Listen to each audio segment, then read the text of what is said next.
Padre, bienvenido nuevamente a estas conversaciones con sentido común. El día de hoy nos gustaría, dado que siempre buscamos, impulsamos el arte de pensar, tal cual Qué importante es el arte de pensar. lo mencionamos en nuestra página, queríamos abocarnos un poco más justamente en eso, al pensamiento humano, ¿no? El pensamiento, de repente saber diferenciar un poco lo que es el concepto, la opinión. ¿Qué nos puede comentar al respecto el día de hoy? Sí, yo no soy, de profesión soy abogado, ¿no?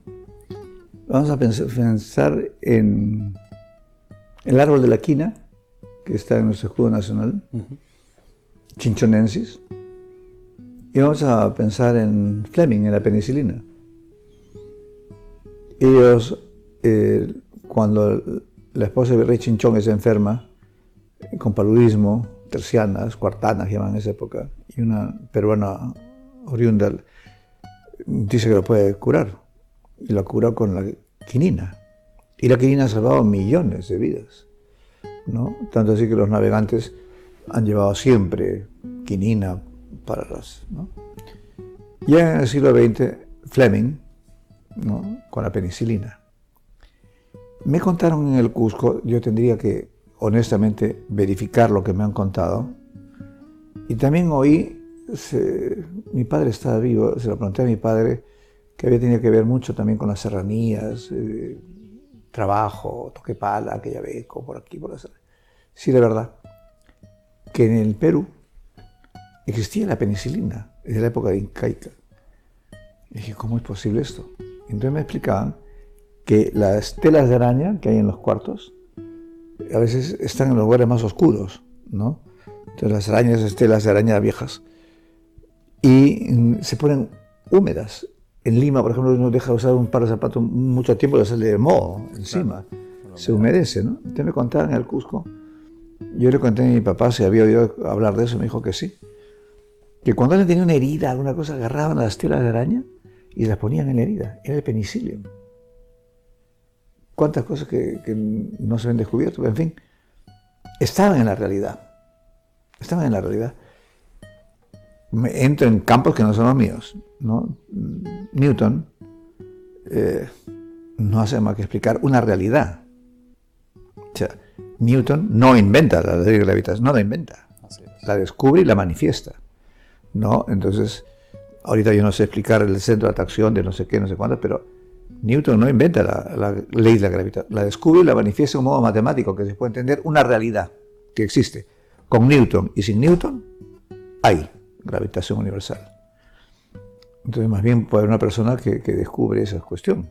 No por eso la quinina, su nombre científico es Chinchonensis, porque era la esposa del rey Chinchón, que estaba con esta enfermedad. Y por eso está en nuestro escudo nacional. Y la vicuña porque es la lana más maravillosa del mundo, este pequeño auquénido.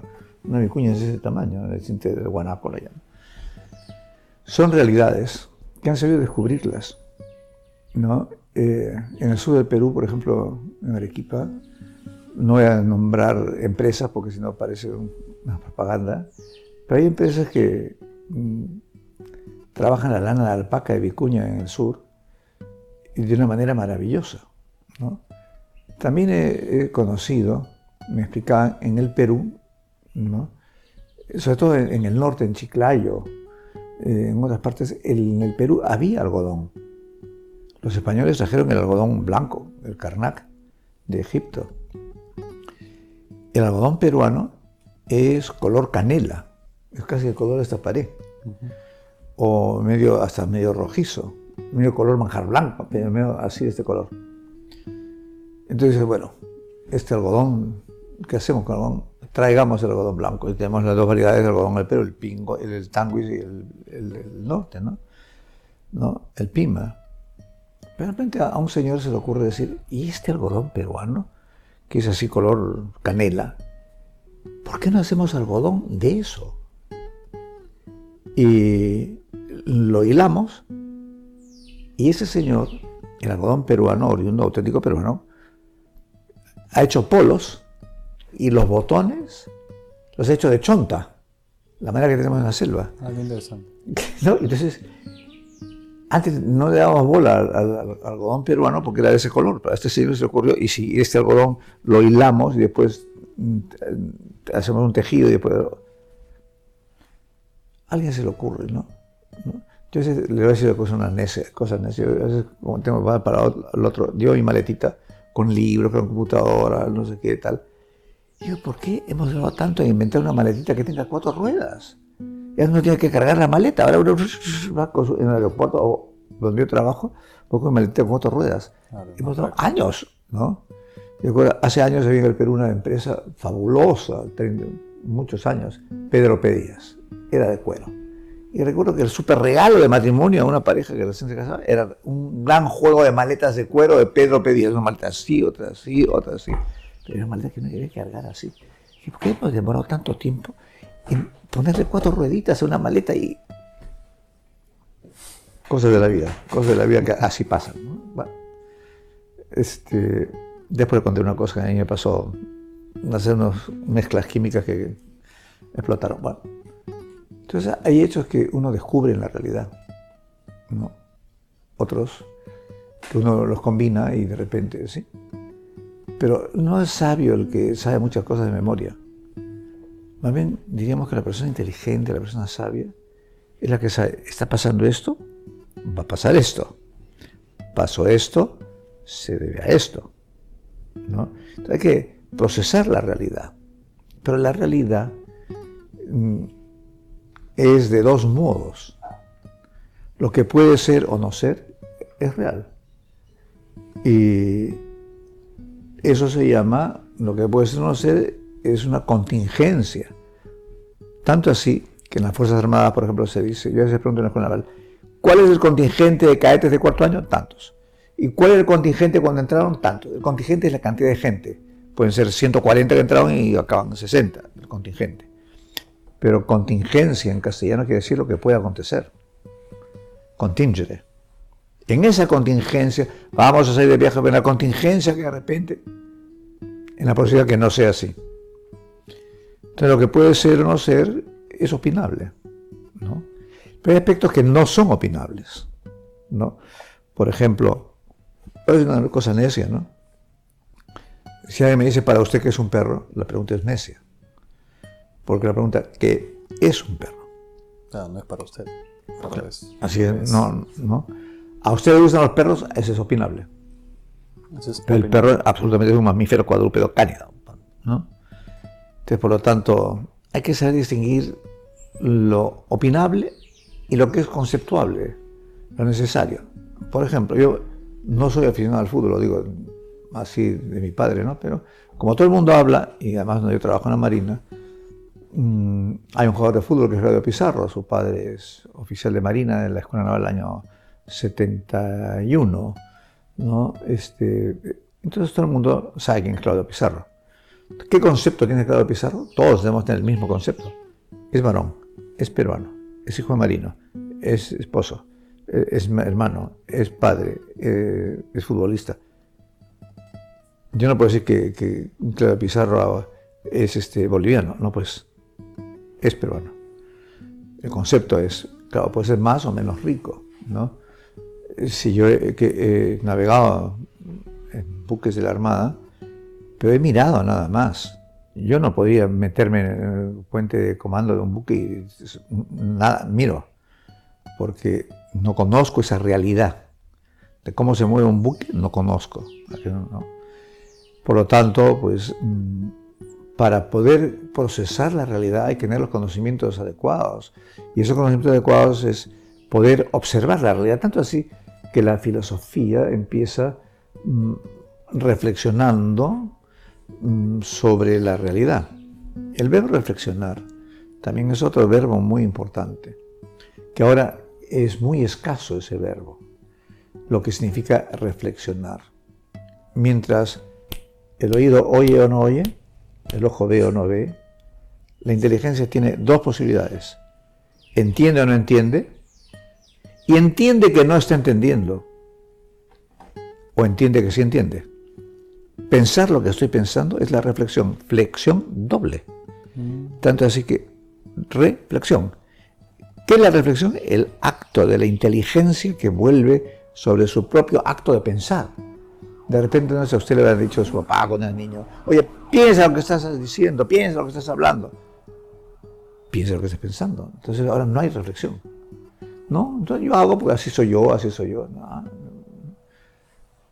Cuando me preguntaron también, en la escuela naval, que cómo era la vida cuando no había televisión. Yo sí me acuerdo cuando no había televisión. La televisión empezó en el año 58.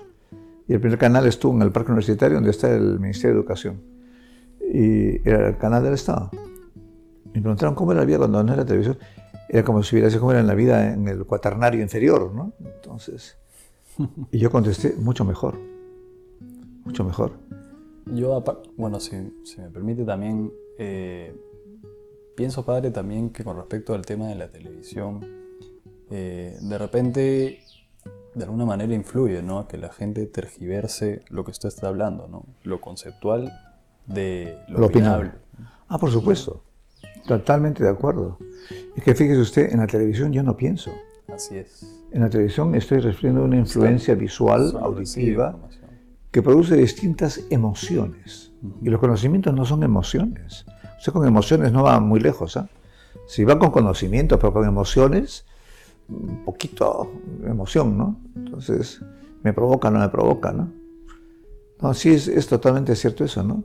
Pero el hecho de no poder reflexionar, el no poder juzgar la realidad, pero uno no puede juzgar lo que no conoce.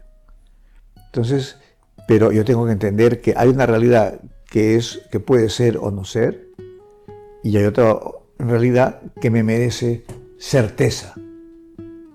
Pero la certeza, yo le diría, no es porque yo ahora miro esto, no porque veo mi reloj, no. Hay certezas que no tienen un inicio físico.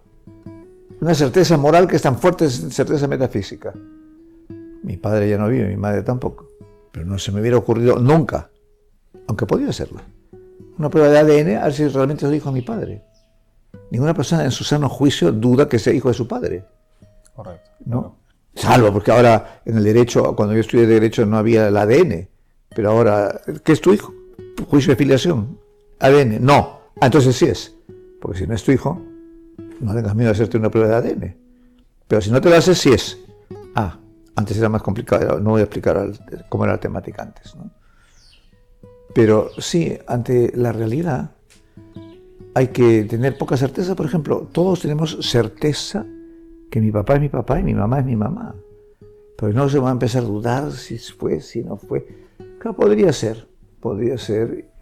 Y hay casos, ¿eh? Hay casos y hay uno público muy conocido de filiación de una hija, ¿no? Por lo tanto, juzgar la realidad como si poco importara, o juzgar la realidad como algo importante y cuyo acto debe ser de certeza, es fundamental en la vida de una persona. Sobre todo yo diría una cosita. La frase de John Henry Newman, este gran santo británico, cuya fiesta es el 9 de octubre, ¿no? Dice, hay veces que hay un tranvía que pasa una sola vez y no vuelve a pasar, al cual hay que subirse. Y también dice John Henry Newman, cuando me bajo un tranvía, lo voy a hacer cuando sé que tengo otro al frente. Pues no voy a bajar el tranvía para quedarme a pie. O sea, tengo que pensar, tengo que calibrar, tengo que valorar, tengo que saber, tengo que decidir, tengo que reflexionar qué cosa es transeúnte y qué cosa es permanente, ¿no? Entonces, por ejemplo, no estoy dando una definición religiosa, estoy dando una definición humana con certeza. ¿Qué es el matrimonio? Unión permanente, no transeúnte, entre varón y mujer para procrear y educar hijos en una comunidad de vida y de amor. Es una certeza, ¿no? Entonces no es que es un estado, no es una emoción. Sí, por una emoción, ¿no? Porque además dentro de las realidades, la realidad, fíjese que hay Aristóteles y Tomás de Aquino dice que actos ilícitos y actos imperados. No, solo hay un acto que arranca en la voluntad, pasa por el entendimiento y regresa a la voluntad. Ahorita voy a decir cuál es. Normalmente, de la inteligencia pasa a la voluntad. Me voy a comer un ceviche. Ay, estoy con gastritis. Me provoca comer un ceviche. La inteligencia dice, oye, estás con gastritis, ¿eh? Le manda una voluntad, no comas. Así como ya soy pues un animal, pues, ¿no? Entonces yo sé que no puedo comer ceviche porque tengo... ese es mi problema, ¿no? Pero siempre la voluntad para actuar necesita que alguien le mande una orden. Necesariamente la inteligencia es la que suele decir, haz esto, no lo hagas. Yo he dicho cuántas veces es posible, ante una realidad necesaria, que uno haga con gusto, aceptando algo repugnante. ¡No! Sí. Si yo entiendo que ese remedio pestífero horroroso, horrible, me va a curar esto, lo tomaré. Tiene que tomar. Lo tengo que tomar, lo acabé, ¿no? Ahora, ¿cuál es el acto ilícito? Aquí viene el que arranca en la voluntad, pasa por la inteligencia y vuelve a la voluntad. ¿Cuál es ese? El amor. Tanto que en castellano y en italiano así se puede decir te quiero mucho, ti voglio bene. En inglés no se puede decir esa palabra. Tiene una connotación. En inglés es una palabra muy bonita. I care for you. I care a lot for you. Me preocupa, me cuido. ¿No? Querer. El amor empieza en la voluntad. Te quiero mucho. Es un acto de voluntad, te quiero. Pero discierne en la inteligencia. ¿Me conviene? ¿No me conviene? Nos entendemos. Esto es para siempre, esto no es para siempre. Nos respetamos, no nos respetamos. Entonces ya hay, te quiero. Pasa. Le gustó. Claro, lógicamente que un muchacho viene una chica y la chica viene al muchacho, se gustan, se atraen, arrancan con la voluntad. Esa es voluntad, ok. Pero pasa al discernimiento de la inteligencia, ¿no? Y después ya se vuelve otra vez, ¿no? Entonces, lo opinable es lo que puede ser o no ser. Certezas. Hay que tener algunas certezas, ¿no? Por ejemplo, certeza del derecho natural. Hace el bien y evita el mal. No admite prueba en contrario. Es una certeza. Haz el bien y evita el mal. Otra. No le das a otro lo que no quieres que te hagan a ti. Sí, es como decir, todo es mayor que las partes, dos iguales, cosas iguales una entre sí son iguales entre sí. Haz el bien y evita el mal. No le das a otro que no quieres que te hagan a ti. Los hijos deben ser respetuosos con los padres. Esto es así, ¿no? Entonces, yo sí veo modas. Son modas. Le voy a contar una cosa, se va a reír usted, ¿no? Yo soy hijo de personas mayores. Mi abuelo paterno nació en enero de 1879 en Moquegua. Y mi abuela materna nació en 1881 también en Moquegua. Ella nieto y mi abuelo vivo. Y yo le pregunté a mi abuela, o sea, sí, ella nació en 1981, y le decía, abuelita, ¿por qué todas las señoras en tu época se peinaban como la abuela MacPato, ¿no? Con un moño hacia aquí arriba, ¿no? Y todas las mujeres de esa época tenían unos ojos así inmensos, y tenían una cinturita así. Y dije, ¿cómo hacían? Todas tenían unos ojos inmensos y un moño aquí arriba. Ay, hijo, me decía mi abuela. La moda era cinturita de avispa. Entonces te jalaban unas cosas, unos corsés, una cosa. Claro. Y yo, ¿y cómo hacían para tener ojos grandes? Ay, hijito. Cuando uno iba a una fiesta, tic, echaba una gota de belladona, tic, gota de belladona que dilata las pupilas. Entonces cuando uno va al oculista y le dilata la pupila, uno, como no ve nada, abre los ojos así. Entonces todas las chicas iban. Y además la moda, me decía mi abuela, era estar pálidas. Y para estar pálidas tomaban vinagre, ¿no? Entonces siempre estaban así débiles. Yo no puedo creer. Entonces iba a una fiesta con los ojos dilatados, con la cintura ajustada. Y además a mí no tomaban, estaban anémicas. Sí, pues hijito. Claro, al primer piropo se desmayaban y chapaban novio, le digo. Entonces así, porque si era así que no veían, que no podían respirar, que no estaban débiles. Modas.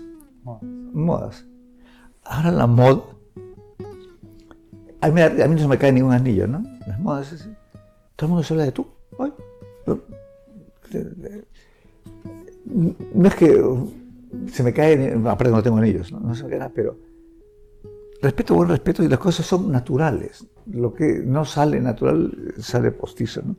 Total, quiero terminar puntualizar esto.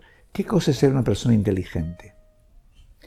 No es sinónimo que sabe muchas cosas, que tiene en la cabeza muchas cosas, ¿no? Es lo más sencillo, la inteligencia. Estudiar la causa y el efecto. Si pasa esto, va a pasar esto. El inteligente se da cuenta rápido. Está pasando esto, va a pasar eso. ¿no? Y al revés, pasó esto, ¿por qué pasa esto? Yo suelo decir, donde yo trabajo, que es en la Marina de Guerra del Perú, donde es una carrera esencialmente meritocrática, donde hay puntos, hay notas, hay una antigüedad, se dice, seniority en inglés, ¿no?